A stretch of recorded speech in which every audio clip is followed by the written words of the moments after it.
Well, it's going to last long. It's going to be mess.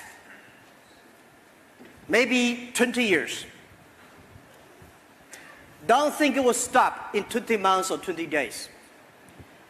It's not about the trade war, it's about the competition of two countries. In American history, there are two countries they really launched a trade war. Not because they don't like trade, right? I think Ronald Reagan, he loves free trade. He launched a lot of things to promote trade. But when Japan came, he launched the war to fight against Japan. Japan at that time was the second largest economy of the world. Today, China became the second largest economy of the world. This kind of thing happens, very natural. In the Western, they believe competition improves. In China, we believe harmonious improve. 我们中国人讲和为贵，西方人战为强。We are totally two different cultures. So, this thing will last long. If you want to have a short-term solution, there's no short-term solution. China-USA trade lasts for 30, 40 years, becomes such a big size. If there's no problem, it's impossible. There are big problem, it is very natural. The one does not like it, the other guys don't like it, sit, talk. If they cannot talk, they fight and they talk.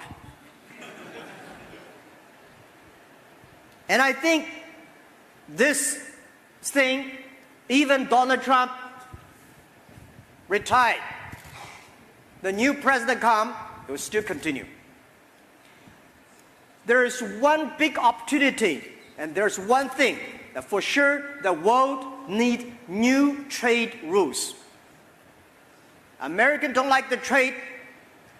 Europeans do not like the trade rules. China don't like it.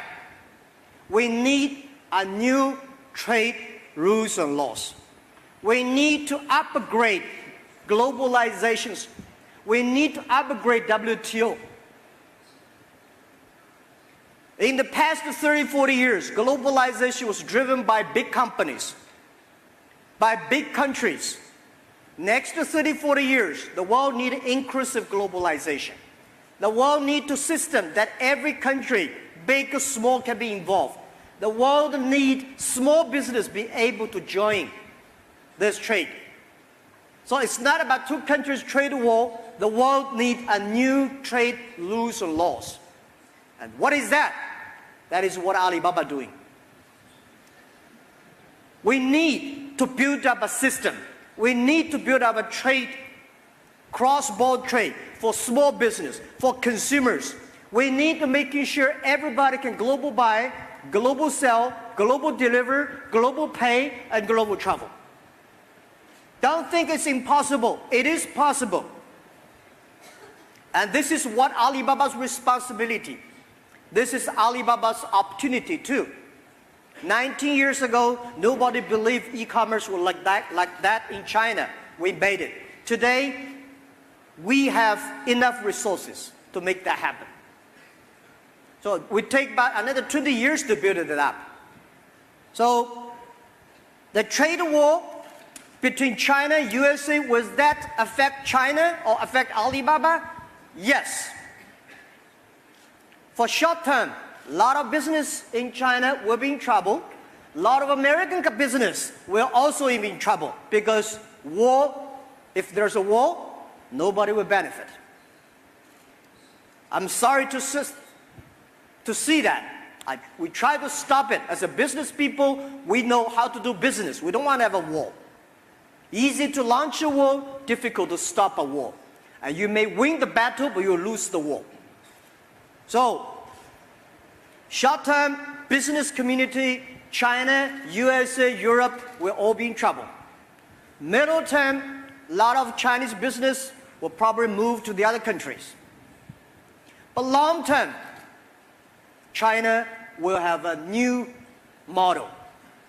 China must open its market. China must have the domestic demanding reform. And I think for sure, there are two things that in China will never change. First, domestic consumption. Today, China has 300 million middle-income people. 1.1 million people not middle income. The middle income people will grow to 500 million. You like it or don't like it, it will go. But middle income to middle class, there's another huge opportunity. This is the opportunity leave for Tmall. There are a lot of business, a lot of people, among 1 billion people, they are under middle income. These are the consumers for the Taobao. And I think this is the trend is going on. China needs to have consumption upgrade, and China also needs to separate or divide different consumptions called 消费分级 and 消费升级. So these are the opportunity. China will never change, say people don't. When problem comes, when economic problem comes, people have no money to spend, they go to Taobao. So I see it's an opportunity. We help, and when problem comes, small business, they cannot buy expensive products, equipments, they come to Alibaba. So I would say, good time have a good business model, bad time have bad business model. I'll also have problems, but how do you fix it? Next thing is about technology-driven economy. I think the technology-driven, internet-driven, data-driven in China next 10 to 20 years will never change. So if the consumptions, domestic consumption do not change, the technology-driven economy not change, we don't feel any problems with us. And I'm sure for China, short-term problems, middle-term problems, but for long-term, what do you mean by long-term? I think about 3-5 years. 3-5 years later, China will upgrade its economy. China will really rely on not only on one country. If America don't want to do business, $400 billion not happy, we should separate $400 billion to 20 countries. Every country have 20 billion. That is called one road, one belt. That is called we should work more in Africa, Southeast Asia, Europe. So in the future, if the two countries rely on each other just purely, it's not healthy for both countries. So I think opportunity is there. The world is called for new rules and laws. And this thing, China needs to change. If China, this trade conflicts or wars is going to push in China to reform. And by the way, I want to say there are 3 reasons why China will have short-term problems. First, we just had a fantastic past 5 years anti-corruptions. President Xi said, 叫刮骨疗伤, you know that? It's so painful. It's a surgery to take all the garbage away, the corruptions. After the big surgery, like 刮骨疗伤, you need to stay and lie on the bed for years to recover. We are facing challenges. We need a lot of young leaders. We need more government officers that understand the business, understand economy. For them, it takes about another 3-5 years to recover. I think all people will understand, right? In the past 5 years, China launched the biggest anti-corruption wars in the world. When you take all the things away, you need to rest. You need to recover. So we are recovering time. And the next is China is entering into called upgraded economy and shifting the economy, right? From exporting to importing, from outside to domestic, from real estate investment to supply chain, all the things to change. 转型升级. For all these things, nobody have experience. Nobody know where to go. Nobody know how to do. So it is the puzzling period. But China, I believe the people here, I believe all the business community, government, they will work in the 3-5 years, we'll figure it out.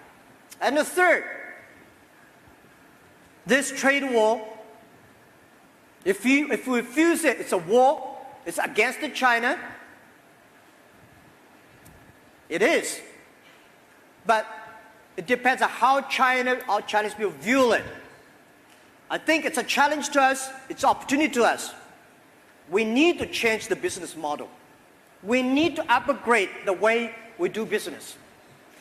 We need to be more open, and we need to more reform everywhere, most of the things in China. So I take this as an opportunity. And I think if we face this positively, it's a great opportunity. 10 years later, China will be different. And 10 years later, USA will be different. And 10 years later, I think if we can make full use of these 10 years, start to prepare your model, doing a little bit modification, believe the future, nobody can stop globalization. Nobody can stop technology. Nobody can stop young people. And nobody can stop this innovation. And Alibaba should get ready for that. So I strongly discuss with Daniel and the team. For Alibaba, we should get ready for the great opportunity of domestic consumption comes up. We should get ready for the new technology, not only in retail, but also manufacturing, the IoT. We should not focus on this quarter, next quarter, or next year's profit. We should keep on investing, because this is the huge opportunity. Nobody in the history in your life can get an opportunity like this for a year or two. And don't worry about Alibaba. If Alibaba cannot sustain, cannot grow, no company in China can grow. I'm 100% growth, 100% confidence in that. But we should not be stupid enough to prove that we are making profit growing or revenue growing every quarter to prove how smart you are. When somebody proves how smart he is, he's getting into trouble. We have to prove how young people are smart, how our small business is smart. We have to prove they can survive. This is the opportunity for Alibaba. When every problem comes, when Alibaba internet bubble busted, year 2003 and 2004, we started to train our leaders. We started to prepare for the future. And year 2008, when the financial crisis came, we started to train our people. I remember I took the whole team to Silicon Valley, to America, to Seattle. We learn, we listen, we start prepare, and coming back when disaster go, we're ready. Today the same. We should not focus on next quarter. We should not focus on next half year. Because no matter if the storm comes, no matter how hard you run, you cannot run fast. By closing my talk, I'll tell you a story. Father had 3 sons, and the big storm is coming. He said, you guys go pick up something back home, which is 10 kilometers away. So the elder son had a great equipment, wonderful equipment, all the things, stuff. He said, he started to run. The second son had a beautiful, very strong umbrella. The younger son, he had nothing. So 3 people went out. Late afternoon, 3 people came back. The elder son broken the leg. The second son broke the leg, broke the back. The young son came back with the machine, with the stuff. So the father said, what happened? The elder son said, because I have a good equipment, I think storm is okay, so I run out. The second son said, I have an umbrella. I think storm is okay, so he went out. The younger said, I have nothing, so I waited to hide in the cave until the rain go up and go out, pick up. When problems come, learn how to hide, how to train. Do not go out like 2 days ago, Hong Kong, the big storm. You will be in trouble. So this is the secret sauce of Alibaba. We see the future as a CEO, not only see the opportunity, but also see the disaster. When the disaster comes, you know how to avoid it, how to make use of it, and how to benefit. This is what Alibaba is learning. And this is, in the past 20 years, we see all these kind of problems every day. And I believe Daniel and his team, they will have this wisdom to fight for the future.